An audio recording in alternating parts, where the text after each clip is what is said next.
We can learn things about production, how these vessels were produced. We know for in fact that these bodies are made first and then the rims are attached at a later point in time.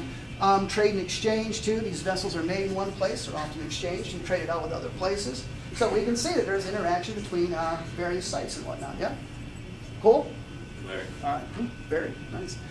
The ceramics and other assorted surface material you can see right here. The surface stuff is always of great importance and interest to archaeologists. You can see here I'm standing in literally this entire huge area of what? Broken ceramics. And we can learn a lot from that. We'll learn an extraordinary amount of information. There's a lot of bone down here. See the white stuff is largely shell. There's some bone pieces too in here. And from this garbage, literally, that's what it is. It's just junk. It's just garbage that was thrown out by the folks who live within the domestic component. What we can do is we can take this stuff, get some kind of an idea as to what they were eating, what their serving vessels look like, what their cooking vessels look like, the way they were distributed throughout the space of the site as well. All right, I got a confession. I don't really know much about lithics. I don't really do that. I do space architecture, the osteological stuff, and some with ceramics. But the lithic stuff, I'm not really an expert on. But I do know that my friends who do this do a lot of use-wear analysis on this stuff. And then through use-wear analysis, they can determine all kinds of interesting things, potentially how these tools were used, how they would break, and how they could be reworked again so they could be used again at a later point in time.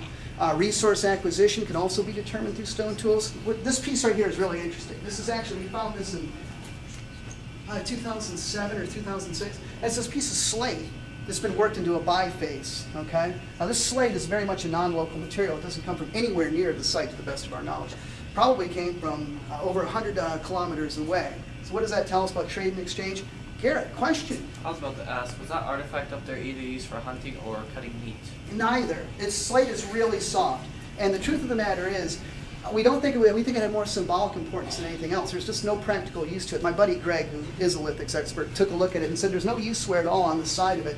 So as far as he could tell, his best assumption was that it was never used. Just a symbolic totemic item, I guess, in a sense. Oh. All right, mortuary stuff. This is the really interesting stuff, right? Aren't most people fascinated with death like I am? I don't know, maybe not. But look, you can get really great stuff out of this that we can use to create an entire holistic view of the past, right? If you find a nice big cemetery of 100, 200 people, this is great stuff. Because you can go through and you can literally look and see at approximately what age these people died. And from that, you can create a demographic profile at which age people died. At what age were women living longer than men, for example? What's the rate of infant mortality within the particular study group? You know? Get all kinds of really fascinating stuff from mortuary data. Health and nutrition as well.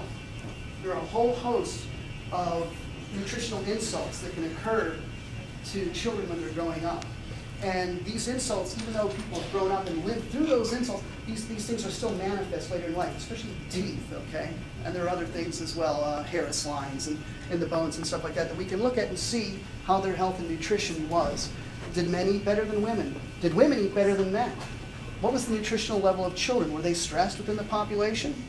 Can we tease out certain social segments that might have had a better diet than others? All these things are certainly within the possibility of archaeologists to ascertain. And then work-related injury and skeletal remodeling. Certain professions lend themselves to certain skeletal remodeling. Women who grind corn with a big mono in their hands, tend to have really big, robust shoulders and arms as well, right? It's just from the constant motion of having to grind corn on a daily basis.